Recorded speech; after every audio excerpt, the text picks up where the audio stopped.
আসসালামু আলাইকুম। বর্ষাঞ্জিএল থেকে আপনাদের স্বাগতম জানিয়ে শুরু করছি আজকের এই প্রতিবেদন।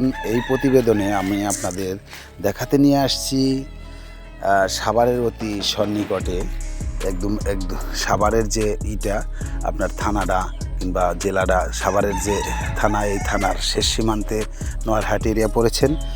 এখানে আমরা আপনাদের নিয়ে আসছিলাম কিছু দৃশ্য দেখানোর জন্যে। এখানে যে আপনারা গাছটা দেখতে পাচ্ছেন, এটা মূলত একটা লিচু গাছ। এই লিচু গাছের এখানে বেশ কিছু লিচু চারাও আছে, আমের চারাও রোপণ করেছেন, একটা আমের বাগান তৈরি করেছেন এখানে দেখতে পাচ্ছেন। আমরা অবশ্য চলে আসছি এখন যে এলাকাটায়, গুগুদিয়া এলাকায় নোয়ারহাটের। এখানে আমরা বিভিন্ন এলাকা ঘুরে ঘুরে দেখতেছি আর আপনাদের দেখানোর চেষ্টা করতেছি যে বাগানগুলো এখানে তৈরি হয়েছে। বাগানগুলো খুব সৌন্দর্য পাশাপাশি আমরা যে রাস্তা দিয়ে হাঁটতেছি, এই রাস্তার পাশে কিছু কলা গাছ, বিভিন্ন ধরনের গাছ এখানে কৃষক ভাইয়েরা রোপণ করেছেন। আর যে মূলত এখানে যে আসছি আমরা, ওখানে দূরে যে আপনার ছোট্ট একটা টিনের ঘর দেখতে পাচ্ছেন, এই ঘরটা একটা মেশিনের ঘর। এখানে এই মেশিন থেকে যে পানিটা বের হয়, নলকূপ, এই নলকূপ থেকে যে পানি বের হয় বর্ষার মৌসুম ছাড়া অন্য অন্য মৌসুমে, যে শুকনো মৌসুমে এই নলকূপটা ব্যবহার করা হয়। আমাদের এলাকায় এই সময়ের ভিতরে কোনো ধান লাগায় না বিশেষ করে, অথচ এই এলাকায় আইসা দেখতে পাইলাম যে আসলে 12 মাসই এরা ধান বনে থাকেন। ধান বনে পাশাপাশি, ধানের পাশাপাশি এখানে যে ধানগুলি বুনেছেন, আপনাদের প্রথমেই দেখাইলাম যে ধানের যে বীজ তৈরি করছেন, ওখান থেকে ধান গাছগুলা এনে এখানে রোপণ করেছেন। রোপণ করার পর বাদবাকি যে কাজগুলা করে আমরা এখন আপনাদের দেখাবো। এখানে 12 মাসই ধানের ফসল ফলায়। আপনারা দেখতে পাচ্ছেন এখানে যে ধান বীজগুলা এখন লাগাইছেন, নতুনভাবে ধানগুলো এই আষাঢ় মাসে লাগাইছে। এই ধানগুলা মূলত 49 জাতের ধানগুলা লাগাই থাকে। তো আমি এখানে আসছিলাম এক দুলাভাইয়ের বাসায়। দুলাভাইও নিজেও কিছু জমি করছেন। আপনারা দেখতে পাচ্ছেন এখানে প্রায় 70% জায়গার ভিতরে দুলাভাই এই 49 জাতের ধানের আবাদ করেছেন। তো উনি আমাদের যেভাবে দেখাইতেছেন, মূলত এই জমিতে এই বর্ষার মৌসুমে একদম খরচ নেই, শুধু খালি একটা হাল দিয়ে তাতে সার বীজ ছাড়া পানি আকাশ থেকেই পড়তেছে। বর্ষার মৌসুম জানেন তো, বর্ষার মৌসুমে প্রচণ্ড বৃষ্টিপাত হয়। এই বৃষ্টিপাতের কারণে এই বর্ষার মৌসুমে আপনার পাশে একটা জিনিস যা দেখালাম, টিনের ঘরটা, ওইখানে যদি দেখায় আপনাদের, ওই টিনের ঘরটার ভিতরে কিন্তু মেশিন আছে। মেশিন থাকা সত্ত্বেও কিন্তু এখন ওই মেশিন কার্যকারী না, কারণ এই বর্ষার মৌসুমে এখন আর আপনার লাগবে না কোনো পানি, যে কারণে অল্প এখানে পানি, এক পাখি জায়গায় পানি দিতে অন্তত 3 থেকে 4 হাজার টাকা দিতে হতো।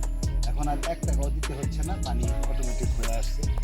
খুব সম্ভব ওই একই টাইমে 4 থেকে 5 মাস পরে আবার ধান কাটা শুরু হয়ে যাবে। এটা অবশ্য 49 জাতের ধান। এরপরে আবার শুরু হবে আপনার পৌষ মাসে যে ধানটা ওনারা রুইবেন, ওই ধানটা হবে আপনার বৈশাখ মাসে কাটবেন। তো ওই ধানটার মধ্যে খরচ বেশি, এই ধানটা 49 জাতের ধানে খরচ কম লাগতেছে। এর কারণে আমরা একটু জানতে চাইবো দুলাভাইয়ের কাছে যে আসলে এই ধানের কি কি সুবিধা অসুবিধা, এই সম্বন্ধে একটু আলাপ। চলেন যাই, ওনার সাথে একটু কথা বলি এবং এই সম্বন্ধে আমরা জানি এবং আপনাদেরকে একটু জানানোর চেষ্টা করি। আসসালামু আলাইকুম। ওয়ালাইকুম আসসালাম। দুলাভাই ভালো আছেন? আলহামদুলিল্লাহ ভালো আছেন? আল্লাহ পাক রব্বুল আলামিন খুব ভালো রাখছে। তারপরও আমি আসছি আপনার এই নতুন যে ধানটা রোপণ করেছেন, এই ধানটা যে আপনি জানতে পারলাম যে 49 জাতের ধান। এই ধানের সুবিধা অসুবিধাটাকে যদি বলতেন। এই ধানের সুবিধাটা হলো এই ধানের চাহিদা কম। এই ধানের আলিতে পানি কম লাগে, বৃষ্টির পানিতেই করা যায়। যদি আলিটা একবার লেগে যায় তখন মাটি শুকাই গেলেও আর সমস্যা নেই। তার মানে এই বর্ষার মৌসুমে যে পানি হয় এই যথেষ্ট, অতিরিক্ত কোনো পানির প্রয়োজন মনে করেন। যদি 15 দিন 20 দিন বৃষ্টি না হয়, তা তো এই ধানের এত চাহিদা থাকে না। তারপর একদিন বৃষ্টি হইলে আবার সুন্দর ঠিক হয়ে যেতেছে। তো এটা মন করা কত টাকার মতো, মানে এক পাখি সম্পত্তিতে জায়গাতে কত, মানে 26% জায়গাতে আপনার কত মন ধান হয়? 26% জায়গার মধ্যে আপনার 14-15 মন ধান, মানে শতাংশে কত মন পড়ে? শতাংশে কম করে ধরেন শতাংশ যদি আধা মন করে হয় তাও তো 26% 13 মন ধান হয়। 13 মন ধান।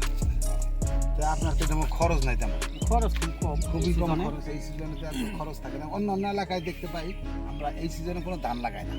এই সিজনে অন্য অন্য পতিত থাকে জায়গা, পতিত থাকে কিংবা বর্ষার মৌসুমে ডুবে থাকে, ডুবে থাকে। নদীর পানি ডুবে থাকে। তো আপনাদের এলাকায় এত পানি হয় না, যেহেতু এই কারণে বর্ষার মধ্যে এই ধান বাদল আবাদ শুধু ধান আর ধানই বলছেন। তো এই ধানগুলোর মধ্যে এই সুবিধা, হ্যাঁ, এতে মানে ধানের আটিগুলা কেমন মোটা হয়। অনেক এগুলোর গুছাগুলো অনেক পুলিগুলো পুষগুলো অনেক পুষ হয়, এগুলো এরকম হয়ে যায়, মোটা মোটা মোটা মোটা হয়ে যায়। খুব মোটা হয়। এমন ভালো আছেন?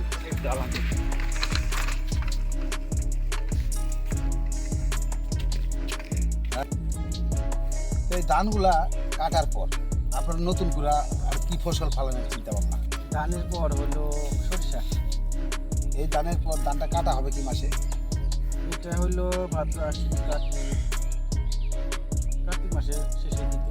কার্তিক মাসের শেষের দিকে ধানটা কাইটা দিবে। কার্তিক এরপরে কি আবার আলবাই আবার এটার মধ্যে আবার সরিষা। সরিষা লাগাবেন? সরিষা কি মাসে উঠে যাবে? সরিষাটা পৌষ লাগবে মাসের দিকে। আপনার, হ্যাঁ, পৌষ মাঘ মাসের মাঝামাঝি দিকে। মাঘ মাসে মাঝামাঝি।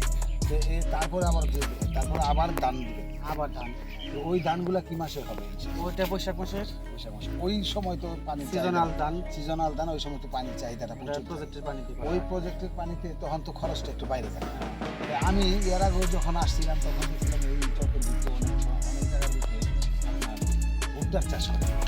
এখন কিন্তু এই ভুট্টার সিজন শেষ মনে হয়। ওটা সিজন শেষ। এখন শুধু এই ধান আর অন্যান্য ফসল করা হয়। তো ঠিক আছে ভাই, ভালো থাকবেন। কথা হলে ভালো লাগলো। তো দেখা হবে আবার। আসসালামু আলাইকুম ওয়া রাহমাতুল্লাহ।